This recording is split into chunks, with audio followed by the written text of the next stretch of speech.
Hi, this is Pokey86. This will be my second video review. This is for Beagle204, a Super Silver Ryu player. This is going to be in three sections. The three issues that I believe if you work on them, you will be able to see your rank improve, disregarding any other mistakes you might make on the replays that I have seen. Before I get onto the first issue, I'm going to go over one thing, which shouldn't take long to go over, but it is important. At the moment, you like to wake up DP a lot, which is not bad. Everyone does it, and there is a reason to do it, so it's not a bad wake-up option. But at the moment, you're mixing it up with light punch DPs, medium punch DPs, and EX DPs. And my issue is with the light punch DP. It's generally a bad wake-up option, and I'm going to show you why. I have set this dummy to wake up with low punch DP.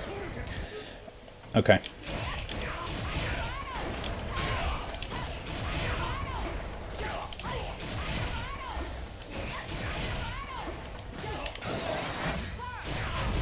As you can see, it did fuck all. You need to stop doing it. Okay, the first one is anti-airs. Now, what you currently do at the moment, your main anti-air is stand low punch. And pretty much only stand low punch. Occasionally you did a jump medium kick to keep people away, which is good, but I mean it takes a lot of time. It's not really the best anti-air.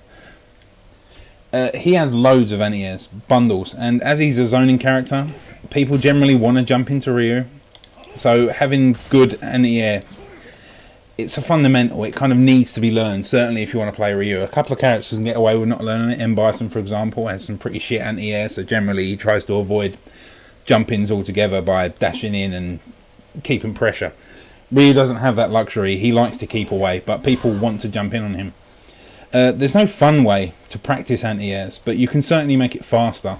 If you go into this, shortcut settings, and turn the first one on, this takes the left analog stick of the PS4 controller. It will be something else on a stick if you use a stick, but the left analog stick will restart the game straight away. So wherever you are, you go back and it will put it back in the middle. If you then go to record and you record your opponent doing a typical jump in, alright, a Kami wouldn't really do a jump in, but whatever, and then set it to playback, you can restart the game and practice them quick, all of them. And like I said, Ryu has loads. Right, neck that one up.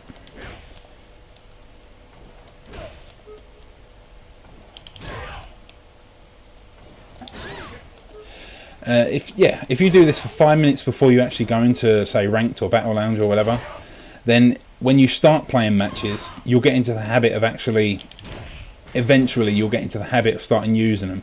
This also will get you used to timings. It's no good going straight into a match and starting to use anti-airs because you won't time them correctly. This gives you an opportunity to actually time them. One day you'll just start using them more. You might miss a couple for the first, like at the beginning, but eventually it will just start becoming natural to punish things with a stand high kick or a crouch fierce. And that's pretty much it for anti-airs. Oh no, it's not. That's not it. What you currently do with stand low punches, you do a stand low punch, and then you back away, and that is ridiculous. If I played a Ryu that did that, I would jump in all day because all he's getting is 30 damage. When you do your low punches, you need to be confident that's going to hit, and I think you're confident, but I'm not sure why you're not pressuring afterwards. It's kind of a standard to pressure after. Just do a low punch, dash in, and then start attacking. Hit confirm. Make sure you still hit confirm. This has a habit of hitting, certainly in the low ranks, but people will start blocking it, so don't get complacent and just assuming things will hit. Once you get used to this, this is a rare opportunity for Ryu to do a mix-up or a cross-under, and it really needs to be taken. You really need to take the opportunity because he has huge damage output, massive damage output. And that's it really. That is it, everything for anti-airs. Cheers. Okay, the second part is punish spacing and execution. What you're currently doing to punish SRKs at the moment is this. And that's not a bad punish, but it's obviously something you're kind of prepared to do because forward high punch is 17 frames. It takes a long time to come out. You really want to punish these SRKs with crush counters, because you also build V gauge and you can also do more damage. Ryu's ideal punish for a crush counter would be, let's start that again. would be that. But because you have to walk forward a little bit after the medium punch, it can be quite difficult to do. A decent workaround is that, which does pretty much the same amount of damage and also is good for long range. And even longer you can use a Tatsu instead. If you do decide to keep doing the forward high punch, at least put a fierce on the end of it. It's really not that difficult to do on this. Everything's free frame linked, so it's just laziness to not do it. Okay, regarding combo spacing, your standard jump in combo would be this. And you pretty much go for that on the majority of your jump-ins, including your neutral jumps when you're defending or someone dashes into you. This is a good combo. It's a really strong combo, but it has spacing issues. If you're doing a standard jump-in, then go for it. I can't see a problem with you doing it, so long as you can stop when you need to stop. The problem with doing it with a neutral jump is if someone dashes into you, or someone does, say, a spin knuckle, or Nash does a knee bazooka, they may not be right as close as possible. So this combo, do you think it will hit if I go back here? Obviously not.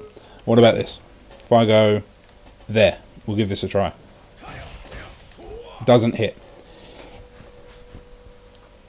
Good players, I suppose, would gauge the spacing as they're doing the combo, and then they'd adjust the combo depending on whether it could hit or not. Like a cross up, so long as you know the cross up's going to hit, usually it will hit. But I would suggest, until you get really used to doing it and having it hit or miss, and gauging, blocking over and over again until it becomes second nature to do it, I'd recommend that when you're doing the neutral jump, you just stick to a combo that's definitely going to hit. And that way you're not going to whiff so many combos. One of the main reasons Ryu wins is because his damage output is very good. And this relates to the next topic as well. You're punishing unsafe things. You've got yourself into a habit, like with the punishing Shoryukens, to kind of default to a kind of autopilot combo, even if it's a really shit combo. There was a situation you played on a Kami, which I'll probably show in this video.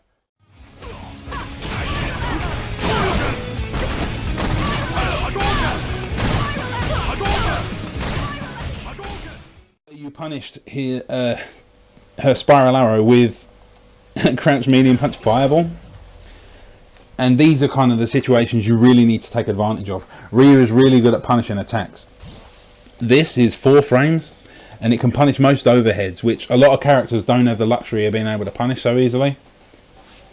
And this also allows you to punish a lot of other things that would also be unsafe to Ryu rather than most other characters. In regards to the spiral, I can't give you like a list of everything that can be punished. There's just too many things. You really need to look into the frame data for that. Hopefully, if you can just look into a frame data, any attack, even if you don't understand it, anything that says -5 on block is probably punishable by Ryu, and it's probably punishable with a big combo, depending on how close they are. But even if it's not, he obviously medium punch into high kick Tatsu. Medium punch is a 5-frame startup, and that has very long range. In regards to the spiral arrow, if we set this here and then put her on, you were doing this.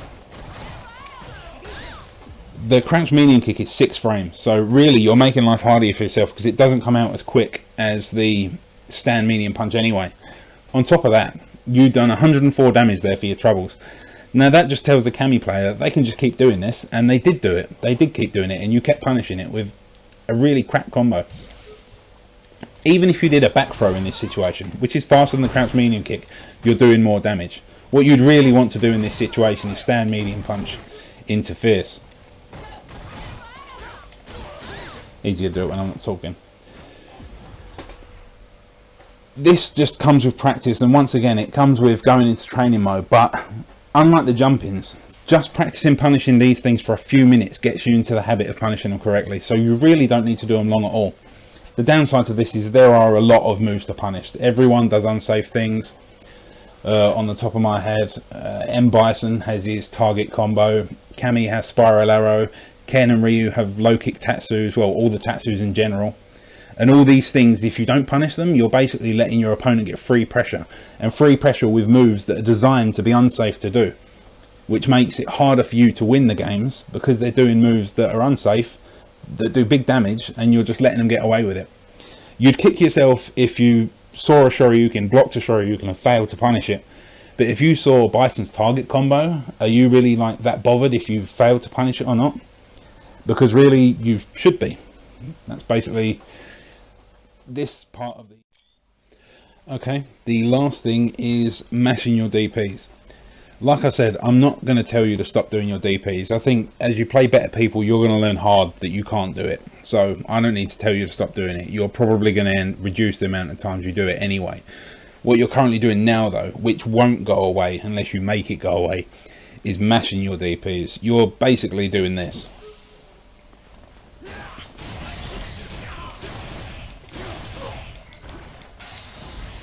Alright, different buttons. I'm guessing you play stick.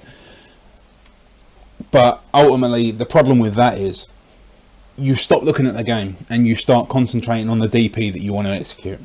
And sometimes, irrespective of what happens in the game, you're so engrossed in doing that dragon punch that you do it and it's fucking miles out. It's pointless. It's not coming anywhere.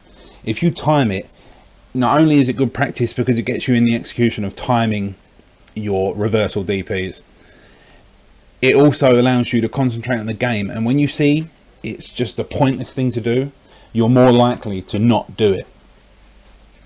On top of that, if you mash it out, generally on wake up you end up doing a back recovery. And on the replays that I saw, if I was playing you and I saw a back recovery, I would hold back because I would expect an SRK. And that's basically it. All you have to do for recoveries in general when you do get hit is just push down or back. So back, DP. And the DP comes out in the same pace at the same time, it doesn't matter, but it gives you more time to look at the match. And it's the same for down as well. All you have to do is push down. You don't need to push anything else for a quick recovery. And that's basically it. If you can get those three things out of the way, I think you'll improve as a player. This is the second review, so once again, if you can just let me know if this is more worthwhile than a wall of text, just to know that I'm not, just to know that this is actually worthwhile what I'm doing. There was one last thing. This is no big deal, but it was getting on my nerves watching you. So I'll just address this now quickly. You were doing this, and it was fucking annoying. This, and then going for that. That doesn't work if you do two medium punches. You can't even do a high kick. You can't even do a tatsu after it. All you can do is this.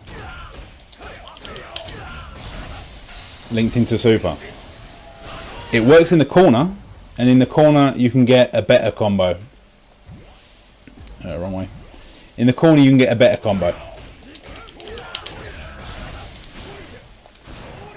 Oh, look at that. Oh, fuck it up. Amazing. There you go. Yeah. So basically, yeah. If you do two medium punches, stop doing the high punch. SRK. See you, mate.